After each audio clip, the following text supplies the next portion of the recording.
ಈ ಯುಕ್ತಿ ಮಲ್ಲಿಕಾದ ಈ ಗುಣಸೌರಭದ 459 ಮತ್ತು 460ನೇ ಶ್ಲೋಕದ ಈ ಪೂರ್ಯತೆ ಅನ್ನುವ ಒಂದು ಪ್ರಯೋಗದ ಬಗ್ಗೆ, ಗೋವೃಷೇರೈವ ಪೂರ್ಯತೆ ಅನ್ನುವ ಪ್ರಯೋಗದ ಬಗ್ಗೆ ಹೀಗೊಂದು ವ್ಯಾಕರಣದ ವಿಷಯವನ್ನು ಕೂಡ ಹೇಳ್ತೀನಿ. ತಾವು ಕೇಳಿದವರು ಆಲೋಚನೆ ಮಾಡಿ ತಿಳಿಸ್ಬೇಕು.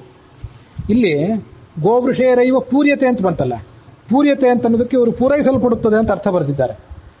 ಪೂರೈಸಲ್ಪಡುತ್ತದೆ ಅಂತ ಅರ್ಥ ಮಾಡುವುದೇನಿದೆ ಅದು ಸರಿಯಲ್ಲ. ಅದು ನೋಡಿ, ಕೆಳಗಿನ ಅನುವಾದ ನೋಡಿ.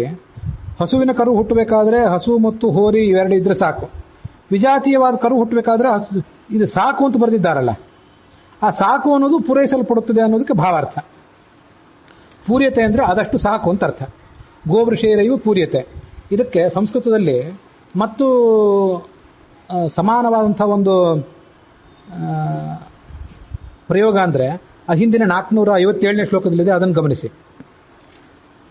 ಘಟೇನ ಘಟದಿಂದ, ಚಕ್ಷುಷ ಕಣ್ಣಿನಿಂದ, ತತ್ ಸಂಸರ್ಗೇಣೇವ ಗಡಿಗೆ ಮತ್ತು ಕಣ್ಣು ಅವೆರಡರ ನಡುವೆ ಸನ್ನಿಕರ್ಷದಿಂದಲೂ ಕೂಡ ಅಲಂ ಸಾಕು.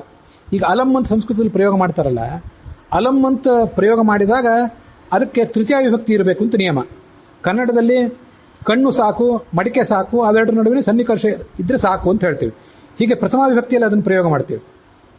ಆದರೆ ಸಂಸ್ಕೃತದಲ್ಲಿ ಅದನ್ನ ಚಕ್ಷುಷ ಮತ್ತೆ ಘಟೇನ ತತ್ಸಂಸರ್ಗೇಣ ಅಂತ ತೃತೀಯ ವಿಭಕ್ತಿಯಲ್ಲಿ ಪ್ರಯೋಗ ಮಾಡಬೇಕಾಗ್ತದೆ. ಅಲ್ಲಿ ತೃತೀಯ ವಿಭಕ್ತಿ ಪ್ರಯೋಗ ಮಾಡಿ ಮುಂದೆ ಅಲಂ ಅಂತ ಪ್ರಯೋಗ ಮಾಡಿರ್ತಾರಲ್ಲ, ಅದೇ ಥರ ಇಲ್ಲಿ ಪೂರ್ಯತೆ ಅಂದ್ರೆ ಅಲಂ ಅಂತ ಅರ್ಥ, ಅಷ್ಟು ಸಾಕು. ಅದಕ್ಕೆ ಈ ಅಲಂ ಅನ್ನೋದಕ್ಕೆ ಪರ್ಯಾಯ ಪದವಾಗಿ ಪೂರ್ಯತೆ ಅಂತ ಪ್ರಯೋಗ ಮಾಡಿದ್ದಾರೆ. ಅಲಂ ಅನ್ನುವಲ್ಲಿ ಹೇಗೆ ತೃತೀಯ ವಿಭಕ್ತಿಯೋ ಹಾಗೆ ಇಲ್ಲೂ ಕೂಡ ಗೋಭಿಹಿ ಗೋವೃಷೈರೇವ ಅಂತ ತೃತೀಯ ವಿಭಕ್ತಿ ಪ್ರಯೋಗ ಮಾಡಿದ್ದಾರೆ. ಹೀಗೆ ಅಲಂ ಅನ್ನುವ ಪ್ರಯೋಗದಲ್ಲಿಯೂ ಪೂರ್ಯತೆ ಅನ್ನುವ ಪ್ರಯೋಗದಲ್ಲಿಯೂ ಕೂಡ ಆ ಸಂಬಂಧಿಸಿದ ಶಬ್ದಗಳು ತೃತೀಯ ವಿಭಕ್ತಿಯಲ್ಲಿ ಇರಬೇಕಾದದ್ದು ಯೋಗ್ಯ. ನೀವು ಅದನ್ನು ಪೂರೈಸಲ್ಪಡುತ್ತದೆ ಅಂತ ಅನುವಾದ ಮಾಡಬಾರದು. ಗೋಭಿಹಿ ಹಸುಗಳಿಂದ, ಗೋವೃಷೈಹಿ ಎತ್ತುಗಳಿಂದಲೂ ಕೂಡ ಪೂರ್ಯತೆ ಅಂದ್ರೆ ನಿರ್ವಹಿಸಲ್ಪಡುತ್ತದೆ ಅಂತ ಅದಕ್ಕೆ ಅರ್ಥ ಮಾಡಬೇಕು. ಯಾಕೆ ಹೇಗೆ ಅರ್ಥ ಮಾಡಬೇಕು ಅಂತ ಹೇಳ್ತೇನೆ. ಅದಕ್ಕೆ ಸಂಬಂಧಪಟ್ಟಂತೆ ಒಂದಿಷ್ಟು ಜಿಜ್ಞಾಸೆ ಇದೆ, ನೀವು ಅದನ್ನು ಗಮನಿಸಿ ನಿಮ್ಮ ಅಭಿಪ್ರಾಯ ಹೇಳಬೇಕು. ಈಗ ಈ ಪೂರ್ಯತೆ ಅಂತ ಪ್ರಯೋಗ ಇದೆಯಲ್ಲ, ಇದು ಪೂರಿ ಆಪ್ಯಾಯನೆ ಅಂತ ಧಾತುವಿನಿಂದ ಬಂದಂಥ ಒಂದು ಪ್ರಯೋಗ. ಪೂರಿ ಆಪ್ಯಾಯನೆ ಅನ್ನೋ ಧಾತು, ಪೂರಿ ಅಂತ ಧಾತುವಿನ ಮೂಲ ರೂಪ, ಆಪ್ಯಾಯನ ಅಂದ್ರೆ ತುಂಬಿಸೋದು ಅಂತ ಅರ್ಥ, ಅಥವಾ ತಂದು ಕೊಡೋದು ಅಂತ ಅರ್ಥ. ಇಂಗ್ಲಿಷ್ ಅದಕ್ಕೆ ಪ್ರೊವೈಡ್ ಅಂತ ಹೇಳ್ತಾರಲ್ಲ, ಆ ಅರ್ಥ ಅದಕ್ಕೆ. ಈಗ ಅಲ್ಲಿ ಪೂರಿ ಆಪ್ಯಾಯನೆ ಅಂತ ಇವತ್ತು ನಮಗೆ ಧಾತುವಲ್ಲಿ ಏನು ಕಾಣ್ತದಲ್ಲ, ಅದು ಸಕರ್ಮಕ ಧಾತು, ಟ್ರಾನ್ಸಿಟಿವ್ ಧಾತು ಅದು. ಹಾಗಾಗಿ ಪೂರೈಸಲ್ಪಡುತ್ತದೆ ಅಂತಂದಾಗ ಏನು ಪೂರೈಸಲ್ಪಡುತ್ತದೆ ಮತ್ತು ಯಾರಿಂದ ಪೂರೈಸಲ್ಪಡುತ್ತದೆ ಅಂತ ಒಂದು ಪ್ರಶ್ನೆ ಬರ್ತದೆ. ಏನು ಪೂರೈಸಲ್ಪಡುತ್ತದೆ ಮತ್ತು ಯಾರಿಂದ ಪೂರೈಸಲ್ಪಡುತ್ತದೆ ಅಂತ ಪ್ರಶ್ನೆ ಬರೋದರಿಂದ ಇಂಥ ವ್ಯಕ್ತಿಯಿಂದ ಅಥವಾ ಇಂಥ ಅಂಗಡಿಯಿಂದ ಪೂರೈಸಲ್ಪಡುತ್ತದೆ ಅದಕ್ಕೆ ಉತ್ತರ ಹೇಳಬೇಕಾಗ್ತದೆ.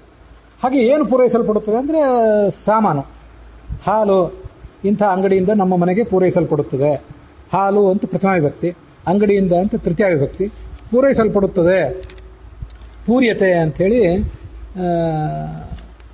ಅದಕ್ಕೆ ಅದು ಕರ್ಮಣಿ ಪ್ರಯೋಗ ಆದಾಗ ತುಂಬಿಸಲ್ಪಡುತ್ತದೆ ಅಂತ ಅರ್ಥ. ಇದನ್ನ ಈ ಪೂರ್ಯತೆ ಅಂತ ಅನ್ನೋದನ್ನ ಕರ್ತರಿ ಪ್ರಯೋಗದಲ್ಲೂ ಪ್ರಯೋಗ ಮಾಡಬಹುದು, ಕರ್ಮಣಿ ಪ್ರಯೋಗದಲ್ಲೂ ಪ್ರಯೋಗ ಮಾಡಬಹುದು. ಎರಡಕ್ಕೂ ಕೂಡ ಒಂದೇ ಇದೆ. ಅಲ್ಲಿ ಆ ಧಾತುವಿನ ಸ್ವಭಾವವೇ ಹಾಗಿದೆ. ಅದಕ್ಕೆ ನಮಗೊಂದು ಉದಾಹರಣೆ ಏನಂದ್ರೆ, ಜಲಬಿಂದು ನಿಪಾತೇನ ಕ್ರಮಶಃ ಪೂರ್ಯತೆ ಘಟಃ ಅಂತ. ಈ ಘಟ ತುಂಬಿಸಲ್ಪಡುತ್ತದೆ. ಹೇಗೆ ತುಂಬಿಸಲ್ಪಡುತ್ತದೆ ಅಂತಂದ್ರೆ, ಘಟಃ ತುಂಬಿಸಲ್ಪಡುತ್ತದೆ, ಗಡಿಗೆಯು ನೀರಿನ ಹನಿಗಳಿಂದ ತುಂಬಿಸಲ್ಪಡುತ್ತದೆ. ಇಲ್ಲಿ ನೋಡಿ, ಹನಿಗಳಿಂದ ಅಂತ ಹೀಗೆ ಹೇಳಿದಾಗ ಅದು ಹನಿಗಳಿಂದ ಅಂತ ಅನ್ನೋದು ಕರ್ತೃ, ಮತ್ತೆ ಘಟ ಅಂತ ಅನ್ನೋದು ಅಲ್ಲಿ ಕರ್ಮವಾಗಿದೆ. ಗಡಿಗೆಯು ತುಂಬಿಸಲ್ಪಡುತ್ತದೆ ಯಾವುದರಿಂದ ಅಂದ್ರೆ ನೀರಿನ ಹನಿಗಳಿಂದ. ಆ ಥರ ಇಲ್ಲಿ ಗೋವೃಷೇರೈವ ಪೂರ್ಯತೆ ಅಂತಿದೆಯಲ್ಲ, ಗೋವೃಷೇರೈವ ಪೂರ್ಯತೆ ಅಂತ ಹೇಳಿದಾಗ ಗೋಭಿಹಿ ಮತ್ತು ಗೋವೃಷೈಹಿ ಇವೆರಡು ಕರ್ತೃ ಅಂತ ಇಟ್ಕೊಳ್ಳೋಣ. ಹಾಗಾದ್ರೆ ಇಲ್ಲಿ ಕರ್ಮ ಯಾವುದು? ಕರ್ಮ ಯಾವುದನ್ನು ಇಲ್ಲಿ ಹೇಳಲೇ ಇಲ್ಲ. ಅದಕ್ಕೆ ನಾವೇನು ಅರ್ಥ ಹೇಳಬೇಕು? ಕರ್ಮವನ್ನು ಎಲ್ಲಿಂದ ಅಧ್ಯಾಹಾರ ಮಾಡ್ಕೊಳ್ಬೇಕು? ಕರ್ಮಣಿ ಪ್ರಯೋಗದಲ್ಲಿ ಸಾಮಾನ್ಯವಾಗಿ ಕರ್ಮವನ್ನು ಅಧ್ಯಾಹಾರ ಮಾಡ್ಕೊಳ್ಳೋದು ಎಲ್ಲೂ ಕಂಡಿಲ್ಲ. ಕರ್ತೃವನ್ನ ಬೇಕಾದ್ರೆ ಅಧ್ಯಯನ ಮಾಡ್ತಾರೆ. The book is published. ಈ ಪುಸ್ತಕವು ಪ್ರಕಟಿಸಲ್ಪಟ್ಟಿದೆ, ಮುದ್ರಿಸಲ್ಪಟ್ಟಿದೆ ಇನ್ 1995 ಹೀಗೇನೋ ಹೇಳ್ತಾರೆ. ಆ ಥರ ಹೇಳಿದಾಗ ಯಾರಿಂದ ಅಂತಂದ್ರೆ ಮುದ್ರಣಾಲಯದವರಿಂದ ಅಂತ ಅದಕ್ಕೆ ಉತ್ತರ ಹೇಳ್ತಾರೆ. ಆ ಮುದ್ರಣಾಲಯದವರಿಂದ ಅಂತ ಅನ್ನೋದನ್ನು ನೀವು ಎಲ್ಲ ಕಡೆ ಹೇಳಲೇಬೇಕು ಅಂತಿಲ್ಲ. ಆದ್ರೆ ನೀವು ಪುಸ್ತಕವು ಮುದ್ರಣಾಲಯದವರಿಂದ ಪ್ರಕಟಿಸಲ್ಪಟ್ಟಿದೆ ಅಂತ ಏನು ವಾಕ್ಯ ಇದೆಯಲ್ಲ, ಅದನ್ನು ಬಿಟ್ಟು ಮುದ್ರಣಾಲಯದವರಿಂದ ಪ್ರಕಟಿಸಲ್ಪಟ್ಟಿದೆ ಅಂತ ಅಷ್ಟು ಮಾತ್ರ ಹೇಳಿಬಿಟ್ರೆ ಆ ಪುಸ್ತಕ ಅಂತ ಅನ್ನೋದನ್ನು ಎಲ್ಲಿಂದ ಅಧ್ಯಯನ ಮಾಡ್ಕೊಳ್ಳೋದು? ಆ ಅಧ್ಯಯನ ಮಾಡ್ಕೊಳ್ಳಿಕ್ಕೆ ಒಂದು ಪ್ರಸ್ತಾವ ಬೇಕಾಗ್ತದೆ. ನಾನು ಅದನ್ನ ಹೇಳಲಿಕ್ಕೆ ಹೊರಟಿದ್ದೇನೆ. ಈಗ ಹಿಂದೆ ಈ ಪುಸ್ತಕವು ಯಾರಿಂದ ಪ್ರಕಟಿಸಲ್ಪಟ್ಟಿತು ಅಂತ ಯಾರು ಪ್ರಶ್ನೆ ಮಾಡಿದರೆ ಅದಕ್ಕೆ ಉತ್ತರ ರೂಪವಾಗಿ ಮುದ್ರಣಾಲಯದವರಿಂದ ಪ್ರಕಟಿಸಲ್ಪಟ್ಟಿತು ಅಂತ ಶಾರ್ಟ್ ಆಗಿ ಉತ್ತರ ಹೇಳಬಹುದು. ಯಾಕೆಂದ್ರೆ ಹಿಂದೆ ಪುಸ್ತಕವು ಅಂತ ಕರ್ಮ ಪ್ರಸ್ತುತವಾಗಿದೆ. ಆದ್ರಿಂದ ಕೇಳುವವರಿಗೆ ಪುಸ್ತಕವು ಮುದ್ರಣಾಲಯದವರಿಂದ ಪ್ರಕಟಿಸಲ್ಪಟ್ಟಿದೆ ಅಂತ ಆ ಕರ್ಮದ ಜ್ಞಾನ ಆಗ್ತದೆ. ಈ ಶ್ಲೋಕದಲ್ಲಿ ಈಗ 459 ಮತ್ತು 60ನೇ ಶ್ಲೋಕವನ್ನು ಏನು ನೋಡ್ತಾ ಇದ್ದೀವಲ್ಲ, ಇಲ್ಲಿ ಇದ್ರ ಹಿಂದಿನ ಶ್ಲೋಕದಲ್ಲಿ ಆಗಲಿ ಈ ಶ್ಲೋಕದಲ್ಲಿ ಆಗಲಿ ಕರ್ಮದ ಪ್ರಸ್ತಾವವೇ ಬರಲಿಲ್ಲಲ್ಲ. ಗೋಭಿಹಿ ಗೋವೃಷೈಹಿ ಅಂತ ಬಂತು, ಕರ್ತೃವಿನ ಪ್ರಸ್ತಾವ ಬಂತು. ಆದರೆ ಕರ್ಮದ ಪ್ರಸ್ತಾವವೇ ಇಲ್ಲಿ ಬರಲಿಲ್ಲ. ಅದನ್ನು ಏನೇನು ಕರ್ಮ ಅಂತ ಇಟ್ಕೊಳ್ಬೇಕು? ಇದಕ್ಕೆ ಉಪಾದಾನ ಕಾರಣ ಯಾವುದು? ಅವು ಏನು ಗೋವುಗಳಾಗಲಿ ಮತ್ತು ಎತ್ತುಗಳಾಗಲಿ ಅಲ್ಲಿ ಏನು ಕೊಡ್ತವೆ? ಆ ಹೋರಿ ತನ್ನ ತೇಜಸ್ಸನ್ನು ಕೊಡ್ತದೆ, ಹಾಗೆ ಗೋವು ತನ್ನ ಅಂಡಾಣವನ್ನು ಕೊಡ್ತದೆ. ಅಷ್ಟು ಬಿಟ್ಟರು ಬೇರೆ ಏನೋ ಕೊಡೋದಿಲ್ಲ. ಅದನ್ನು ಅಧ್ಯಯನ ಮಾಡ್ಕೊಳ್ಳಿಕ್ಕೆ ಅಲ್ಲಿ ಏನು ಶಬ್ದ ಇಲ್ಲ. ಹೀಗೆ ಕರ್ಮವನ್ನು ಅಧ್ಯಯನ ಮಾಡ್ಕೊಳ್ಳಿಕ್ಕೆ ಕರ್ಮಣ ಪ್ರಯೋಗದಲ್ಲಿ ಅವಕಾಶ ಇಲ್ಲ. ಹಿಂದೆ ಇಮಿಡಿಯೇಟ್ಲಿ ಹಿಂದೆ ಆ ಕರ್ಮ ಪ್ರಸ್ತುತವಾಗಿದ್ದಾಗ ಮುಂದಿನ ವಾಕ್ಯದಲ್ಲಿ ಕರ್ಮವನ್ನು ಹೇಳದೆ ಹೋದರೂ ಕೇವಲ ಕರ್ತವ್ಯವನ್ನು ಹೇಳಿದರೂ ಕೂಡ ಆ ಕರ್ಮಣ ಪ್ರಯೋಗ ಸರಿಯಾಗಬಹುದು. ಹಿಂದಿನ ವಾಕ್ಯದಲ್ಲಿ ಕರ್ಮದ ಪ್ರಸ್ತಾವವೇ ಇಲ್ಲದೆ ಇದ್ದಾಗ ಕೇವಲ ಕರ್ತವ್ಯವನ್ನು ಹೇಳಿಬಿಟ್ರೆ ಆ ಕರ್ಮದ ಅಧ್ಯಯನ ಮಾಡ್ಕೊಳ್ಳಿಕ್ಕೆ ಸಾಧ್ಯ ಆಗೋದಿಲ್ಲ. ಆದ್ರಿಂದ ಇಲ್ಲಿ ಪ್ರಯೋಗ ಮಾಡಿರುವಂತಹ ಒಂದು ನಾವು ನೋಡ್ತಾ ಇರುವಂತಹ ಭಾಗ ಏನಿದೆಯಲ್ಲ, ಇದು ಆ ಪೂರಿ ಆಪ್ಯಾಯನೆ ಅಂತ ಧಾತುವಿನ ಕರ್ಮಣಿ ಪ್ರಯೋಗ ಇದಲ್ಲ ಅಂತ ನನ್ನ ಆಲೋಚನೆ. ಹಾಗಾದ್ರೆ ಯಾವ ಧಾತು ನಮಗೆ ಇವತ್ತು ಅಲ್ಲಿ ಕಾಣಿಸ್ತಾ ಇರುವಂಥ ಯಾವ ಧಾತುವು ಕೂಡ ಈ ಪೂರ್ಯತೆ ಅನ್ನುವುದನ್ನು ಸಿದ್ಧ ಮಾಡಿಕೊಡ್ಲಿಕ್ಕೆ ಸಾಕಾಗೋದಿಲ್ಲ. ಯಾವ ಧಾತು ಅಲ್ಲಿ ಇಲ್ಲವೇ ಇಲ್ಲ. ಇರುವುದೇ ಪೂರಿ ಆಪ್ಯಾಯನೆ ಅಂತ ಧಾತು. ಅದರಿಂದ ಇದನ್ನೇನಂತ ಹೇಳಬೇಕು?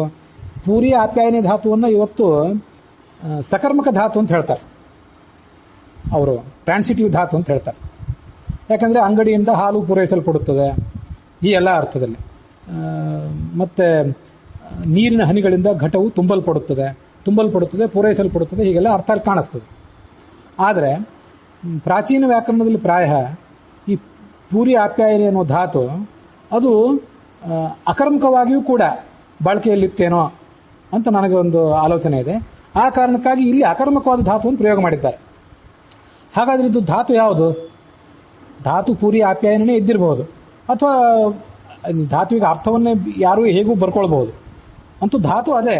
ಆದರೆ ಇದು ಕರ್ಮಣಿ ಪ್ರಯೋಗವಲ್ಲ, ಇದು ಭಾವೇ ಪ್ರಯೋಗ. ಸಂಸ್ಕೃತದಲ್ಲಿ ಕರ್ತರಿ ಪ್ರಯೋಗ ಮತ್ತು ಅದಕ್ಕೆ ವಿರುದ್ಧವಾಗಿ ಕರ್ಮಣಿ ಪ್ರಯೋಗ ಮತ್ತು ಭಾವೇ ಪ್ರಯೋಗ ಅಂತ 3 ಪ್ರಯೋಗಗಳಿವೆ. ಇಂಗ್ಲಿಷ್ನಲ್ಲಿ ಭಾವೇ ಪ್ರಯೋಗ ಅಂತ ಅನ್ನೋದೊಂದಿಲ್ಲ. ಧಾತು ಸಕರ್ಮಕವಾಗಿದ್ದಾಗ ಕರ್ತರಿ ಪ್ರಯೋಗ ಮತ್ತು ಕರ್ಮಣಿ ಪ್ರಯೋಗ, ಆಕ್ಟಿವ್ ವಾಯ್ಸ್ ಮತ್ತು ಪ್ಯಾಸಿವ್ ವಾಯ್ಸ್. ಧಾತು ಟ್ರಾನ್ಸಿಟಿವ್ ಆಗಿದ್ದಾಗ, ಧಾತು ಇಂಟ್ರಾನ್ಸಿಟಿವ್ ಆಗಿದ್ದಾಗ, ಅದು ಅಕರ್ಮಕವಾಗಿದ್ದಾಗ ಆ ಸಂದರ್ಭದಲ್ಲಿ ಕರ್ತರಿ ಪ್ರಯೋಗ ಮತ್ತು ಅದಕ್ಕೆ ವಿರುದ್ಧವಾಗಿ ಭಾವೇ ಪ್ರಯೋಗ ಅಂತ ಸಂಸ್ಕೃತದಲ್ಲಿ ತಯಾರಾಗ್ತದೆ. ಅದು ಹೇಗೆಂದರೆ, ಅವನು ಪುಸ್ತಕವನ್ನು ಓದುತ್ತಾನೆ ಅನ್ನೋದು ಸಕರ್ಮಕ ಧಾತು, ಟ್ರಾನ್ಸಿಟಿವ್ ಧಾತು. ಆದ್ದರಿಂದ ಅವನು ಪುಸ್ತಕವನ್ನು ಓದುತ್ತಾನೆ ಅಂತಿದ್ದದ್ದು ಅವನಿಂದ ಪುಸ್ತಕವು ಓದಲ್ಪಡುತ್ತದೆ ಅಂತ ಆಗ್ತದೆ. ಇದಕ್ಕೆ ಕರ್ಮಣಿ ಪ್ರಯೋಗ ಅಂತಾರೆ, ಇದಕ್ಕೆ ಪ್ಯಾಸಿವ್ ವಾಯ್ಸ್ ಅಂತಾರೆ. ಇಂಗ್ಲಿಷ್ನಲ್ಲೂ ಕೂಡ ಹೀಗೆ ಹೇಳ್ತಾರೆ, ಈ book is red by him, ಅವನು ಪುಸ್ತಕವನ್ನು ಓದುತ್ತಾನೆ, ತೇನ ಪುಸ್ತಕಂ ಪಠ್ಯತೆ ಅಂತ ಸಂಸ್ಕೃತದಲ್ಲೂ ಕೂಡ ಹಾಗೆ ಹೇಳ್ತಾರೆ. ಆದರೆ ಈ ಸಂಸ್ಕೃತದಲ್ಲಿರುವಂತಹ ಭಾವೇ ಪ್ರಯೋಗ ಅನ್ನುವ ಅಂಶ ಇಂಗ್ಲಿಷ್ನಲ್ಲಿ ಇಲ್ಲ ಅಂತ ಹೇಳಿದ್ನಲ್ಲ, ಅದು ಹೇಗೆ ಅಂದರೆ, ಸಹ ಭವತಿ, ಅವನು ಇರುತ್ತಾನೆ, ಹಿ ಈಸ್ ದೇರ್ ಅಂತ ಹೀಗೆ ಹೇಳಿದಾಗ ಇದು ಅಕರ್ಮಕ ಧಾತು. ಈಸ್ ಅನ್ನುವ ಧಾತು, ಭವತಿ ಅನ್ನುವ ಧಾತು ಇಂಟ್ರಾನ್ಸಿಟಿವ್ ಧಾತು, ಇದು ಅಕರ್ಮಕ ಧಾತು. ಇದಕ್ಕೆ ಕರ್ಮಣಿ ಪ್ರಯೋಗ ಮಾಡ್ಲಿಕ್ಕೆ ಬರೋದಿಲ್ಲ. ಇದಕ್ಕೆ ಮಾಡುವುದಿದ್ರೆ ಭಾವೇ ಪ್ರಯೋಗವನ್ನೇ ಮಾಡಬೇಕು. ಅವನಿಂದ ಇರಲ್ಪಡುತ್ತದೆ ಅಂತ ಕನ್ನಡದಲ್ಲಿ ಹೇಳ್ತಾರೆ, ತೇನ ಭೂಯತೆ ಅಂತ ಸಂಸ್ಕೃತದಲ್ಲಿ ಹೇಳ್ತಾರೆ. ಮತ್ತು ಇಂಗ್ಲಿಷ್ನಲ್ಲಿ ಹಿ ಈಸ್ ದೇರ್ ಅನ್ನೋದನ್ನ ನೀವು ಪ್ಯಾಸಿವ್ ವಾಯ್ಸಿಗೆ ಅನುವಾದ ಮಾಡ್ಲಿಕ್ಕೆ ಬರೋದಿಲ್ಲ. ಇಟ್ ಈಸ್ ಬೀಯಿಂಗ್ ಅಂತ ಹೀಗೇನೋ ಪ್ರಯೋಗ ಮಾಡಿ ಆ ಪ್ರಯೋಗ ಮಾಡಲಿಕ್ಕೆ ನನಗೆ ಸಾಧ್ಯ ಆಗೋದಿಲ್ಲ. ಯಾಕೆಂದ್ರೆ ಧಾತು ಇಂಟ್ರಾನ್ಸಿಟಿವ್ ಆಗಿದ್ದಾಗ, ಅಕರ್ಮಕವಾಗಿದ್ದಾಗ ಅದು ಪ್ಯಾಸಿವ್ ವಾಯ್ಸಿಗೆ ಬದಲಾವಣೆ ಹೊಂದೋದೇ ಸಾಧ್ಯ ಇಲ್ಲ. ಆದರೆ ಭಾವೇ ಪ್ರಯೋಗದ ಸೌಲಭ್ಯ ಇಂಗ್ಲಿಷ್ನಲ್ಲಿಲ್ಲ. ಆದ್ರಿಂದ ಧಾತುವು ಅಕರ್ಮಕವಾಗಿದ್ದಾಗ ಅವರಲ್ಲಿ ಅವರು ಪ್ಯಾಸಿವ್ ವಾಯ್ಸನ್ನು ಪ್ರಯೋಗ ಮಾಡುವುದೇ ಇಲ್ಲ. ಅದು ಅವರಲ್ಲಿ ಶೋಭೆ ತರುವಂಥ ವಿಚಾರವೇ ಅಲ್ಲ, ಭಾಷೆ ಶೈಲಿಯೇ ಹಾಗಿಲ್ಲ. ಆದರೆ ಸಂಸ್ಕೃತದಲ್ಲಿ ಮಾತ್ರ ಅದು ಭಾವೇ ಪ್ರಯೋಗವಾಗಿದೆ. ಆದ್ರಿಂದ ಇಲ್ಲಿ ಏನು ಅರ್ಥ ಅಂತಂದ್ರೆ, ಗೋವೃಷೈಹಿ ಗೋಭಿಹಿ ಪೂರ್ಯತೆ ಅಂದ್ರೆ ಏನು ಅರ್ಥ? ಹಾಗಾದ್ರೆ ಗೋವುಗಳಿಂದ ಮತ್ತೆ ಎತ್ತುಗಳಿಂದ ನಿರ್ವಹಿಸಲ್ಪಡುತ್ತದೆ ಅಂತ ಅರ್ಥ. ನಿರ್ವಹಿಸಲ್ಪಡುತ್ತದೆ ಅಂತ ಅನ್ನೋದನ್ನು ಕೂಡ ನಾನು ಕನ್ನಡದಲ್ಲಿ ಅನುವಾದ ಮಾಡಿ ಹೇಳಿದೆ. ಅದು ಪೂರ್ಣ ಆ ಪೂರ್ಯತೆ ಅಂತ ಅನ್ನೋದಕ್ಕೆ ನ್ಯಾಯವನ್ನು ಒದಗಿಸುವಂತಹ ಸಮರ್ಥವಾದಂತಹ ಅನುವಾದ ಅದು ಅಂತ ನನಗೂ ಕೂಡ ಅನಿಸ್ತಿಲ್ಲ. ಯಾಕೆಂದ್ರೆ ಈ ನಿರ್ವಹಿಸಲ್ಪಡುತ್ತದೆ ಅಂತ ಕೂಡಲೇ ಕೆಲಸವು ನಿರ್ವಹಿಸಲ್ಪಡುತ್ತದೆ ಅಂತ ಹೀಗೇನೋ ಒಂದು ಅನುವಾದ ಮಾಡ್ಕೊಂಡು ಬಿಡ್ತಾರೆ ಎಲ್ಲ ಕಡೆ. ಅವನಿಂದ ಕೆಲಸವು ನಿರ್ವಹಿಸಲ್ಪಡುತ್ತದೆ ಅಂತ ಹೀಗೆ ಅನುವಾದ ಮಾಡ್ಕೋತಾರೆ. ಆದ್ದರಿಂದ ನಿರ್ವಹಿಸಲ್ಪಡುತ್ತದೆ ಅಂತ ನಾನು ಹೇಳಿದ್ರೂ ಕೂಡ, ಪೂರ್ಯತೆ ಅನ್ನೋದಕ್ಕೆ ನಿರ್ವಹಿಸಲ್ಪಡುತ್ತದೆ ಅಂತ ಹೇಳಿದ್ರೂ ಕೂಡ ಅದು ಸರಿಯಾದ ಅನುವಾದ ಆಗೋದಿಲ್ಲ. ಆದರೂ ಅದನ್ನು ಇಂಗ್ಲಿಷ್ನಲ್ಲಿ ಹೇಳಿದರೆ ಸ್ವಲ್ಪ ಬೇರೆ ಒಂದು ರೀತಿ ಸ್ಪಷ್ಟತೆ ಬರಬಹುದು. ಹೇಗೆ? ಅದಕ್ಕೊಂದು ಉದಾಹರಣೆ ಹೇಳ್ತೀನಿ, ತಾವು ಅದನ್ನು ಗಮನಿಸಬೇಕು. ಈಗ ಮ್ಯಾನೇಜ್ ಅಂತ ಇಂಗ್ಲಿಷ್ನಲ್ಲಿ ಒಂದು ಕ್ರಿಯಾಪದ ಇದೆ. ಮ್ಯಾನೇಜ್ ಅಂತಂದ್ರೆ ಈ ಧಾತು, ಈ ಮ್ಯಾನೇಜ್ ಅನ್ನುವ ವರ್ಬ್, ಇದು ಸಕರ್ಮಕವಾಗಿ ಟ್ರಾನ್ಸಿಟಿವ್ ಆಗಿಯೂ ಬಳಕೆಯಲ್ಲಿದೆ, ಹಾಗೆ ಇಂಟ್ರಾನ್ಸಿಟಿವ್ ಆಗಿಯೂ ಅಕರ್ಮಕವಾಗಿಯೂ ಕೂಡ ಇದು ಬಳಕೆಯಲ್ಲಿದೆ. ಪ್ರತ್ಯೇಕ ಉದಾಹರಣೆಗಳಿವೆ ಅದಕ್ಕೆ. ನೋಡಿ, manage the situation, manage the crisis, crisis management ಅಂತಾರೆ. ಗೊಂದಲವನ್ನು ನಿಭಾಯಿಸುವುದು ಅಂತ. ಹಿ ಮ್ಯಾನೇಜ್ಡ್ ದ ಸಿಚುವೇಶನ್ ಅಥವಾ ದ ಕ್ರೈಸಿಸ್ ಸಕ್ಸೆಸ್ಫುಲಿ ಅಥವಾ ಕ್ಲೆವರ್ಲಿ. ಆ ವ್ಯಕ್ತಿಯು ಆ ಸಂದರ್ಭವನ್ನ ಅಥವಾ ಸ್ಥಿತಿಯನ್ನ ಸಮರ್ಥವಾಗಿ ನಿರ್ವಹಿಸಿದ ಅಂತ ಹೀಗೆ ಹೇಳ್ತಾರೆ. ಇಲ್ಲಿ ಮ್ಯಾನೇಜ್ ಅಂತ ಅನ್ನೋದು ಸಕರ್ಮಕ. ಕೋಶಗಳನ್ನು ತೆಗೆದು ನೋಡಿದ್ರು ಕೂಡ ಟ್ರಾನ್ಸಿಟಿವ್ ಅಂತ ಕೊಟ್ಟು ಅದಕ್ಕೆ ಇದನ್ನೇ ಉದಾಹರಣೆ ಕೊಟ್ಟಿರ್ತಾರೆ. ತಾವು ಅದನ್ನು ಬೇಕಾದ್ರೆ ನೋಡಬಹುದು. ಇನ್ನ ಈ ಮ್ಯಾನೇಜ್ ಅನ್ನೋದನ್ನು ಇಂಟ್ರಾನ್ಸಿಟಿವ್ ಆಗಿ ಕೊಟ್ಟು ಅದಕ್ಕೆ ಮತ್ತೊಂದು ಉದಾಹರಣೆ ಕೊಟ್ಟಿರ್ತಾರೆ. ಅದೇನಂತಂದ್ರೆ, he managed to do it. ಬಹಳ ಪ್ರವಾಹ ಇತ್ತು. There was a heavy flood in the river, but he managed to swim ashore. ಅವನು ಆ ನದಿಯಲ್ಲೇನೋ ಮುಳುಗಿದ, ದೋಣಿ ಒಡೆದೋ ಏನೋ ಆಗಿ, ಆದರೆ ಅವನು ಸ್ವಿಮ್ ಅಶೋರ್, ಈಜಿ ದಡಕ್ಕೆ ಬರಲಿಕ್ಕೆ ಹಿ ಮ್ಯಾನೇಜ್ಡ್. ಇಲ್ಲಿ ಮ್ಯಾನೇಜ್ ಅಂದ್ರೆ ನಿರ್ವಹಿಸುವಂತ ಅರ್ಥ ಅಲ್ಲ. ಮ್ಯಾನೇಜ್ ಅಂತಂದ್ರೆ ಹಿ ಮ್ಯಾನೇಜರ್ ಅಂದ್ರೆ ಹಿ ಸಕ್ಸೀಡೆಡ್ ಅಂತ ಅರ್ಥ. He managed, he succeeded to do it, ಈ ಕೆಲಸವನ್ನು ಮಾಡಲು, ಅಥವಾ ಟು ಸ್ವಿಮ್ ಅಶೋರ್, ಈಜಿ ದಡಕ್ಕೆ ಬರಲಿಕ್ಕೆ ಅವನು ಸಮರ್ಥನಾದ, ಸಫಲನಾದ ಅಂತ ಅರ್ಥ, ಯಶಸ್ವಿಯಾದ ಅಂತ ಅರ್ಥ. ಈ ಯಶಸ್ವಿಯಾಗು ಅಥವಾ ಸಮರ್ಥನಾಗು ಅನ್ನುವಂಥ ಒಂದು ಕ್ರಿಯಾಪದ ಏನಿದೆ, ಒಂದು ಅರ್ಥ ಏನಿದೆಯಲ್ಲ, ಅದು ಈ ಮ್ಯಾನೇಜ್ ಅನ್ನೋ ಧಾತು ಇಂಟ್ರಾನ್ಸಿಟಿವ್ ಆದಾಗ, ಅಕರ್ಮಕವಾದಾಗ ಬಳಕೆಯಲ್ಲಿ ಕಾಣುತ್ತದೆ. ನಾ ಈ ಉದಾಹರಣೆ ಯಾಕೆ ಕೊಟ್ಟೆ ಅಂದ್ರೆ, ಪೂರ್ಯತೆ ಅನ್ನೋದಕ್ಕೆ ಸಕರ್ಮಕವಾಗಿಯೂ ಬಳಕೆ ಇದೆ, ಅಕರ್ಮಕವಾಗಿಯೂ ಬಳಕೆ ಇದೆ. ಜಲಬಿಂದು ನಿಪಾಸ್ತೇನ ಕ್ರಮಶಃ ಪೂರ್ಯತೆ ಘಟಃ ಅಂತ ಹೀಗೆ ಹೇಳಿದಾಗ ಇದು ಸಕರ್ಮಕ ಧಾತುವಿನ ಪ್ರಯೋಗ. ಹಾಗೇನೆ ಕ್ಷೀರಂ ಗೋಪಾಲೇನ ಪೂರ್ಯತೆ. ನಮ್ಮ ಮನೆಗೆ ಹಾಲು ಯಾರಿಂದ ಪೂರೈಸಲ್ಪಡುತ್ತದೆ ಅಂದ್ರೆ ಗೋಪಾಲೇನ ಕ್ಷೀರ್ಯಂ ಪೂರ್ಯತೆ ಅಂತ ಹೀಗೆ ಉದಾಹರಣೆ ಕೊಡ್ಬೋದು. ಹಾಗೆ ಜಲಬಿಂದು ನಿಪಾತೇನ ಕ್ರಮಶಃ ಪೂರ್ಯತೆ ಘಟಃ ಅಂತ ಅನ್ನೋದನ್ನೆಲ್ಲವನ್ನು ಕೂಡ ಉದಾಹರಣೆ ಕೊಡ್ಬೋದು ನಾವು. ಇದು ಪೂರ್ಯತೆ ಅನ್ನೋ ಧಾತುವು ಸಕರ್ಮಕವಾಗಿದ್ದಾಗ, ಟ್ರಾನ್ಸಿಟಿವ್ ಆಗಿದ್ದಾಗ ಉದಾಹರಣೆ. ಇನ್ನ ಪೂರ್ಯತೆ ಅನ್ನೋ ಧಾತು ಅಕರ್ಮಕವಾಗಿದ್ದಾಗ ಅದಕ್ಕೆ ಭಾವೇ ಪ್ರಯೋಗಕ್ಕೆ ಉದಾಹರಣೆ ಈಗ ವಾದಿರಾಡಿ ಸ್ವಾಮಿಗಳು ಮಾಡಿದ್ದು ಗೋವೃಷೈರೇವ ಪೂರ್ಯತೆ ಅಂತ ಅನ್ನೋದು ಉದಾಹರಣೆ. ಇದನ್ನ ನೇರವಾಗಿ ಕನ್ನಡಕ್ಕೆ ಅನುವಾದ ಮಾಡಲಿಕ್ಕೆ ಬರೋದಿಲ್ಲ, ತುಂಬಾ ಕಷ್ಟದ್ದದು. He managed to swim ashore, he managed to do it ಅಂತ ಹೇಗೆ ಹೇಳ್ತೀವಲ್ಲ, ಅಲ್ಲಿ ಮ್ಯಾನೇಜ್ ಅನ್ನೋದು ಹೇಗೆ ಅಕರ್ಮಕ ಅಲ್ವಾ, ಇಂಟ್ರಾನ್ಸಿಟಿವ್ ಅಲ್ವಾ. ಹಾಗೇನೆ ಗೋವೃಷೈರೇವ ಪೂರ್ಯತೆ ಅಂದ್ರೆ the cow and bull manage to do it ಅಂತ ಅರ್ಥ. ಇಲ್ಲಿ ನಾನು ಅದನ್ನು ಕರ್ತೃ ಪ್ರಯೋಗದಲ್ಲಿ ಹೇಳಿದೆ. ಈಗ ಕರ್ಮಣಿ ಪ್ರಯೋಗದಲ್ಲಿ ಹೇಳಲಿಕ್ಕೆ ಬರೋದಿಲ್ಲ. ಈ ಮ್ಯಾನೇಜ್ ಅನ್ನೋದು ಇಂಟ್ರಾನ್ಸಿಟಿವ್ ಆದಾಗ, ಅಕರ್ಮಕವಾದಾಗ ಭಾವ್ಯ ಪ್ರಯೋಗ ಅದಕ್ಕೆ ಇಂಗ್ಲಿಷ್ನಲ್ಲಿ ಇಲ್ವೇ ಇಲ್ಲ. ಸಂಸ್ಕೃತದಲ್ಲಿ ಭಾವ್ಯ ಪ್ರಯೋಗ ಇದೆ.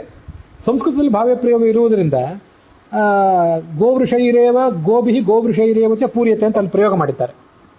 ಆದರೆ ಅದನ್ನು ಸಮರ್ಥವಾಗಿ ಕನ್ನಡಕ್ಕೆ ಹೇಗೆ ಅನುವಾದಿಸಬೇಕು, ನಿರ್ವಹಿಸಲ್ಪಡುತ್ತದೆ ಅಂತ ಮಾಡಿದರೂ ಕೂಡ ಮತ್ತದು ಸಕರ್ಮಕವಾಗುವ ಸಾಧ್ಯತೆ ಇದೆ. ಆದರೂ ಕೂಡ ಈ ನಿರ್ವಹಿಸು ಅಂತ ಅನ್ನೋದನ್ನು ನಾವು ಮ್ಯಾನೇಜ್ ಅನ್ನುವ ರೀತಿಯಲ್ಲಿ, ಮ್ಯಾನೇಜ್ ಅನ್ನೋದು ಹೇಗೆ ಸಕರ್ಮಕವೂ ಅಕರ್ಮಕವೂ ಆಗಿದೆಯೋ ಹಾಗೆ ನಿರ್ವಹಿಸು ಅನ್ನೋದನ್ನು ಕೂಡ ಸಕರ್ಮಕವಾಗಿಯೂ ಅಕರ್ಮಕವಾಗಿಯೂ ಬಳಕೆ ಮಾಡಬಹುದು ಅಂತ ಇಟ್ಕೊಂಡ್ರೆ ಆ ಪಕ್ಷದಲ್ಲಿ ಗೋವೃಷೈರೇವಚ ಪೂರ್ಯತೆ ಅಂದರೆ ಗೋವುಗಳಿಂದ ಮತ್ತು ಎತ್ತುಗಳಿಂದ ನಿರ್ವಹಿಸಲ್ಪಡುತ್ತದೆ ಅಂತ ಹೇಳಬಹುದು. ಹೀಗೆ ಆ ಪ್ರಯೋಗದ ಸಾಧುತ್ವದ ಬಗ್ಗೆ ವಿಚಾರ ಮಾಡಬೇಕು. ಇವತ್ತಿನ ಭೀಮಸೇನ ಧಾತು ಪಾಠ ಏನಿದೆ ಅದನ್ನು ಅವಲಂಬಿಸಿ ವಾದಿರಾಡಿ ಸ್ವಾಮಿಗಳು ಪ್ರಯೋಗ ಮಾಡಿಲ್ಲ. ಅದು ಸಕರ್ಮಕ ಪ್ರಯೋಗ ಅಲ್ಲ, ಅದರಿಂದ ಪೂರೈಸಲ್ಪಡುತ್ತದೆ ಅಂತ ಅನುವಾದ ಮಾಡುವುದು ಕೂಡ ಅಷ್ಟು ಉಚಿತ ಅಲ್ಲ. ಬಹಳ ತಪ್ಪು ಅಂತ ನಾನು ಹೇಳ್ತಿಲ್ಲ. ಈಗ ನೋಡಿ, ಪೂರೈಸುವಂತ ಅನ್ನೋದನ್ನು ಬೇರೆ ಬೇರೆ ಸಂದರ್ಭದಲ್ಲಿ ಪ್ರಯೋಗ ಮಾಡ್ತಾರೆ. ಅವನು ಬಹಳ ದುರಾಸೆ ಮನುಷ್ಯ, ಅವನಿಗೆ ಕೊಟ್ಟು ಪೂರೈಸಲಿಕ್ಕಿಲ್ಲ, ಎಷ್ಟು ನೀವು ಕೊಟ್ಟರು ಅವನಿಗೆ ತೃಪ್ತಿ ಆಗೋದಿಲ್ಲ ಅಂತ ಹೇಳ್ತಾರೆ. ಇದು ದಕ್ಷಿಣ ಕನ್ನಡದಲ್ಲೆಲ್ಲ ಹೀಗೊಂದು ಪ್ರಯೋಗ ಮಾಡ್ತಾರೆ. ಆಮೇಲೆ ಈ ಕಡೆ ಉತ್ತರ ಕರ್ನಾಟಕದಲ್ಲಿ ಅಂಗಡಿಗೆ ನಾವು ಹೋಗಿ ಯಾವುದೊಂದು ಬೆಲೆ ಒಂದು ವಸ್ತುವನ್ನು ಕೇಳಿದಾಗ ಅವನೊಂದು ಬೆಲೆ ಹೇಳ್ತಾನೆ, ನಾವು ಇನ್ನೊಂದು ಬೆಲೆ ಹೇಳ್ತೇವೆ. ಆ ಬೆಲೆ ಅವನಿಗೆ ಸಮಾಧಾನ ಆಗದೆ ಹೋದರೆ ಅವನು ಇದು ಪೂರೌಟ್ ಆಗೋದಿಲ್ಲ ಅಂತಂತಾನೆ. ಪೂರೌಟ್ ಅಂದರೆ ಪೂರೈಸುವುದು, ಅದಾಗೋದಿಲ್ಲ ಅಂತ ಅವನಂತಾನೆ. ಹೀಗೆಲ್ಲ ಪೂರೈಸುವುದು ಅಂತ ಅನ್ನೋದನ್ನು ಇಲ್ಲಿ ಬಳಕೆ ಮಾಡಲೇಬಾರದು ಅಂತಲ್ಲ, ಆದರೆ ಅದು ಸಕರ್ಮಕ ಧಾತು ಆಗಬಾರ್ದು ಇಷ್ಟೇ. ಸಕರ್ಮಕ ಧಾತು ಅನ್ನುವ ಒಂದು ಆಲೋಚನೆಯಲ್ಲಿ ಪೂರೈಸಲ್ಪಡುತ್ತದೆ ಅಂತ ಹೇಳಬಾರದು. ಮತ್ತು ಪೂರೈಸಲ್ಪಡುತ್ತದೆ ಅಂತ ನಾವು ಪೂರ್ಯತೆ ಅನ್ನೋದಕ್ಕೆ ಪೂರೈಸಲ್ಪಡುತ್ತದೆ ಅಂತ ಯಥಾವತ್ತಾಗಿ ಅನುವಾದ ಮಾಡಿದರೆ ಅದಂತೂ ಸರಿಯಾಗಿ ಜ್ಞಾನನೂ ಬರೋದಿಲ್ಲ. ಅದಕ್ಕಾಗಿ ನೋಡಿ, ಆ ಶ್ಲೋಕದಲ್ಲಿ ಶಬ್ದಾರ್ಥ ಹೇಳುವಾಗ ಪೂರ್ಯತೆ ಅಂದರೆ ಪೂರೈಸಲ್ಪಡುತ್ತದೆ ಅಂತ ಮಾಡಿ ಮುಂದೆ ಅನುವಾದ ಮಾಡುವಾಗ ಸಾಕು ಅಂತ ಅನುವಾದ ಮಾಡಿದ್ದಾರೆ. ಗೋವು ಸಾಕು, ಎತ್ತು ಸಾಕು ಅಂತ ಅನುವಾದ ಮಾಡಿದ್ದು ಆ ಕಾರಣಕ್ಕಾಗಿಯೇ. ಅದು ಅದರ ಸಹಜವಾದಂಥ ಅನುವಾದ. ಹಸುವಿನ ಕರು ಹುಟ್ಟಬೇಕಾದ್ರೆ ಹಸು ಮತ್ತು ಹೋರಿ ಎರಡು ಇದ್ದರೆ ಸಾಕು, ಅದು ಸ್ವಚ್ಛವಾದ ಅನುವಾದ, ಸರಿಯಾದ ಅನುವಾದ, ಭಾವಾನುವಾದ. ಆದರೆ ಶಬ್ದಾನುವಾದ ಮಾಡುವಾಗ ಇಂಥ ಕೆಲವು ಸಮಸ್ಯೆ ಇದ್ದದ್ದೇ. ಪೂರೈಸಲ್ಪಡುತ್ತದೆ ಅಂತ ಹೇಳಿದರೆ ಬಹಳ ದೊಡ್ಡ ತಪ್ಪು ಅಂತ ಏನು ಹೇಳ್ತಿಲ್ಲ, ಆದರೆ ಇದನ್ನು ನೋಡಿದವರು ಇದು ಸಕರ್ಮಕ ಧಾತು ಅಂತ ತಿಳ್ಕೊಳ್ಳುವ ಸಾಧ್ಯತೆ ಹೊಂದಿದೆ. ನಾವು ಕಾವ್ಯಗಳನ್ನು, ಶಾಸ್ತ್ರಗಳನ್ನು ಅಧ್ಯಯನ ಮಾಡುವಾಗ ಸಂಸ್ಕೃತದ ಆಕಾಂಕ್ಷ, ಅನ್ವಯ, ಧಾತು, ವಿಗ್ರಹ ಇತ್ಯಾದಿ ದೃಷ್ಟಿಯಿಂದಲೂ ಕೂಡ ಅದನ್ನು ಅಧ್ಯಯನ ಮಾಡ್ತಾ ಕೂತ್ಕೊಂಡಾಗ ಹೀಗೊಂದು ಸಮಸ್ಯೆ ಬರೋ ಸಾಧ್ಯತೆ ಇದೆ. ಅದಕ್ಕಾಗಿ ಇದರ ವಿಷಯವನ್ನು ಈಗ ನಿಮಗೆ ಹೇಳಿದೆ. ಇದನ್ನು ನೀವು ಪರಾಮರ್ಶೆ ಮಾಡಿ ನಿಮ್ಮ ಅಭಿಪ್ರಾಯ ತಿಳಿಸಬೇಕು.